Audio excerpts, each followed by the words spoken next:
ኢትዮጵያ እኮ ከየትኛውም ሀገር በላይ ቀውስ ውስጥ እኮ ነው ያለችው።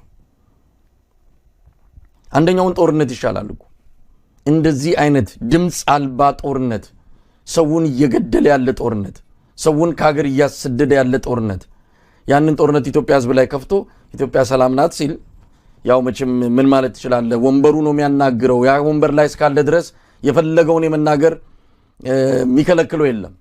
እንደፈለገ ነው የሚናገረው። በነገራችን ላይ ገለታው ወደሚቀጥለው ምርስ ለመግባት ብዬ ነው። የዚህ ሰውዬ መንፈስ ምን አይነት መንፈስ ነው? ክፉ መንፈስ። አሁን ያጣየውን ጉዳይ ተመለከተ አንድ መረጃ ያው ሰሞኑን በዜና አቅርበናል፣ በተከታታይ እናቀርበዋለን። በዚህ አጋጣሚ ለተመልካቾች የምንገልጸው ይሄንን ያጣየውን ጉዳይ ምርመራ ከጊዜው ጀምሮ ከዛን ጊዜ ጀምሮ ያደረገ የሰብአዊ መብት ተመራማሪ ነው። ወደፊት ራሱን ገልጾ መረጃውንም ማስረጃውንም ይነግረናል። ለጊዜው ግን ስሙ እንዲደበቅ ግን ረቂቅ ሪፖርቱን ነው የሰጠን።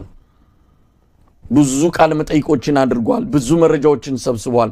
በሱ በግሉም በድርጅቱም ከሌሎች ጋርም በመሆን አካባቢው ድረስ ተጉዞ በወቅቱም ከዛም በኋላ በተለያዩ ጊዜያት ምርመራ ያደረገ ሰው ነው። ትክክለኛ የሰብአዊ መብት ተመራማሪ፣ ረጅም ዓመት በኢትዮጵያም በተለያዩ ዓለም አቀፍ ጉዳዮች ላይ ሲሰራ የቆየ ሰው ነው።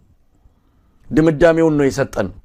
በዚህ ድምዳሜ መሰረት አጣዬ የተቃጠለችው እነሱ እንደሚሉት ያው በወቅቱ የተናገሩት አለ የአማራ ልዩ ኃይልና እዛ አካባቢ ያሉ የአማራ ታጣቂዎች ናቸው የሚል ነው። በብርሃኑ ጁላና የኦህዴድ አማካሪ ሆኖ ከውጭ የገባው በገረሱ ቱፋ አማካይነት የተገለጸው በብሔራዊ ቴሌቪዥን የዕለት ዕለት ምንም ነገር ምርመራ ሳይደረግ ያ አይደለም። በወቅቱ የተደረገው ነገር በጣም የተቀነባበረ አብይ አህመድ ኦሮሞንና አማራን ካላጋጨ እና ደም ካላቃባ ቤተ መንግስት 4 ኪሎ ላይ ለረጅም ጊዜ ስልጣን ላይ መቆየት አልችልም ብሎ ስላመነ እነዚህን ህዝቦች ላጋጭ የሚችልበት እነዚህን ህዝቦች ደም ላቃባ የሚችልበት በጣም ትክክለኛ ቦታው ይሄ ከሚሴ አጣዬ ኦሮሚያ ልዩ ዞን የሚባለው አካባቢ ነው በሚል ነው ወደዛ ሄዶ መከላከያ ሰራዊት ዩኒፎርም የለበሱ በመከላከያ ኦራል ወታደራዊ ተሽከርካሪ ነገር ግን የኦነግን ሰንደቅ ዓላማ እያውለበለቡ ገብተው ነው ህዝቡን የፈጁት። ያው አልሞት ባይ ተጋዳይ የአካባቢው ማህበረሰብ ተጠራርቶ ራሱን ተከላክሏል። ይሄ ገና እዛ ወሬው ቶክሱም ድምጹም ሳይጠፋ ነው ብርሃኑ ጁላ ከመከላከያ ሚኒስቴር በስልክ ለኢትዮጵያ ቴሌቪዥን ይሄንን ያደረገው የአማራ ልዩ ኃይል ነው የአማራ ታጣቂዎች ናቸው ያለው። ገረሱ ቱፋን በተሰጠው ትርክት መሰረት ሄዶ በአካል በኢትዮጵያ ቴሌቪዥን ያንን የተናገረው በወቅቱ ይሄን የመከላከያ ሚኒስትር የነበረው ኤታ ማጆር ሹም የነበሩት ጀነራል ሰዓረ መኮንን በዚህ ጉዳይ ላይ እንደማይስማሙ እሳቸው ይሄን ጉዳይ እንደማይቀበሉ ስለታወቀ አብይ የዛን ሁለት ሩዋንዳ ይዟቸው ሄደ። የዛን ጊዜ ምክትል ኤታ ማጆር ሹም የነበረው ብርሃኑ ጁላ ነው ይሄንን ያስፈጸመው። ነገር ግን ሲመለሱ ትክክለኛው ሪፖርት እጃቸው ገብቷል። ስለ ሁኔታው በአንድም ይሁን በሌላ ለሳቸው ለጀነራል ሰዓረ የአጣዬው ማቃጠል ተከታታይ ማቃጠል በማን እንደተፈጸመ የሚያሳይ መረጃ እጃቸው ገብቷል። ማስረጃም አብይ ይህንን እንዳረጋገጠ እኚህ ሰው ከቦታው መነሳት መጥፋት እንዳለባቸው አምኗል። ያ ሪፖርት ከወጣ አደገኛ ነው። እነ በወቅቱ የነበሩትም የአማራ የጸጥታና ደህንነት ቢሮ ኃላፊ እነ ብርጋዴር ጀነራል አሳምነው ጽጌም ይህን ነገር አውቀውታል።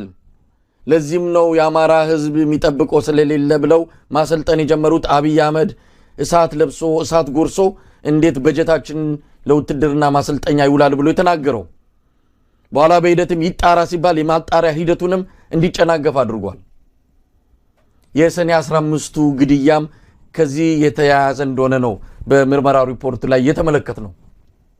እንዴት አይነት ክፉ መንፈስ መግደል ማጥፋት ብቻ ጭንቅላት ውስጥ ያለ ሰው ነው አብይ አህመድ ማለት። በጣም የሚያሳዝን ነው። ይሄ ሪፖርት በቀላሉ የሚታይ አይደለም። ይሄንንም ሪፖርት ይዘው የተለያዩ አካላት ለዓለም አቀፉ የጦር ወንጀሎች ፍርድ ቤት ማቅረብ አለባቸው። የብርሃኑ ጁላና የአብይ አህመድ የእጅ ስራ ውጤት ነው ያጣዬ 9 ጊዜ መቃጠል። ከዛ በኋላ ነው ኢትዮጵያ በመላው ኢትዮጵያ የምታየው ቀውስ ሁሉ የተበራከተው። የአማራ ክልል የማያባራው ጦርነትም የተከሰተው መነሻው ከአጣዬ መቃጠል ጋር የሚገናኝ ነው። ስለዚህ ነገር በደንብ አፍታቶ ምናልባትም መረጃውንና ማስረጃውን የሰበሰበው የሰብአዊ መብት ተመራማሪ በጋር ሲወጣ በደንብ ጉዳዩ ላይ እንሄድበታለን። ለጊዜው ግን ያለው እውነታ ይሄ ነው። በአብይ አህመድ ትእዛዝ ነው የሰኔ 15ቱ ግድያም የተካሄደው።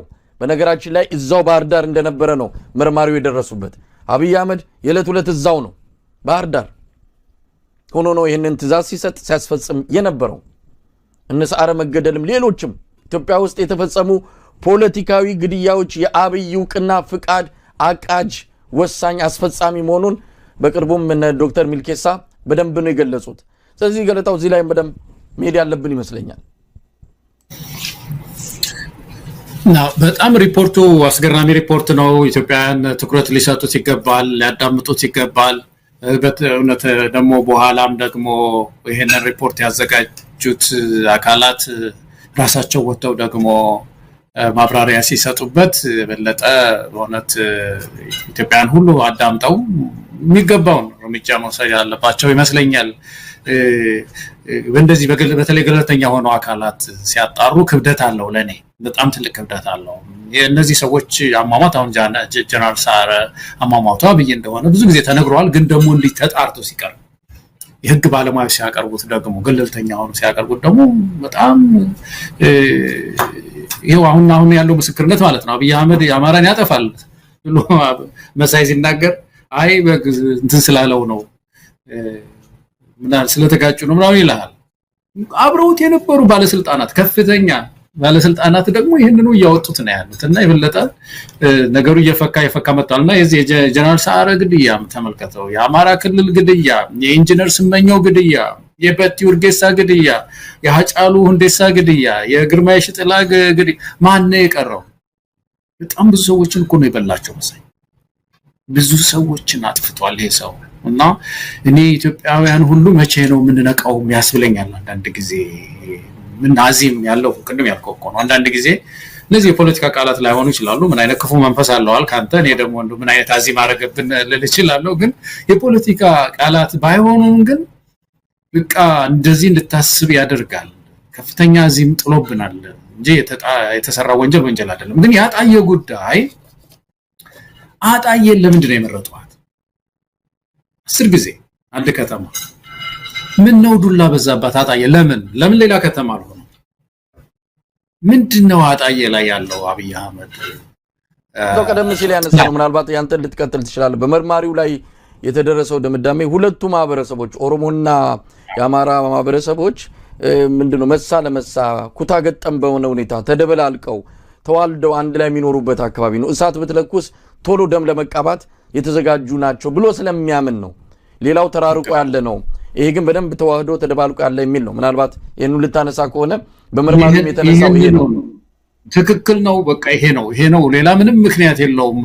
አንዳንድ ጊዜ በሂሳብ ስንማር እንደዚህ ሁለት ክቦች ይደረጉና ኢንተርሴክሽን ይባላል አይደለም? ሁለቱ ክቦች የሚገናኙበት ቦታ ኢንተርሴክሽን ይባላል። ሁለቱ የሚገናኙበት እና ይሄ ትልቁ የዚህ ሰው ካልኩሌሽን እቺ ከተማ ትልቅ ከተማ ስለሆነች አይደለም።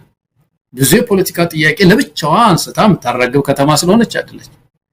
የሁለቱ ማህበረሰብ መገናኛ ቦታ ናት። እዚህ ቦታ ላይ የሚሰራ ረብሻ ተመልከት። የሆነ ግን ባንዲራ ያርገበገቡ እኮ ነው ሄደው አይደለም ያንን ቦታ የሚያቃጥሉት። እዛ ነው የሚለው ሪፖርት። ምንድነው ያደረጉ ያሉት እነዚህ ሰዎች? በተለይ በዚህ በሁለቱ ማህበረሰብ ውስጥ ከባድ ቅራኔ በመፍጠር አንዱን ማህበረሰብ ምንድነው ዘበኛ የማድረግ ፍላጎት እስካቹ የሚደርስ ቅራኔ በህብረተሰቡ ስለመፍጠር አጣየ ተመርጣለች። እና እንግዲህ ይሄ አሁን የተነሱ የኦሮሞ አካባቢ የነበሩ ባለስልጣናት የነበሩ እንደነ ዶክተር ሚልኬሳ አይነት ሰዎች መብዛት አለባቸው። ይሄንን ሻጥር እያዩ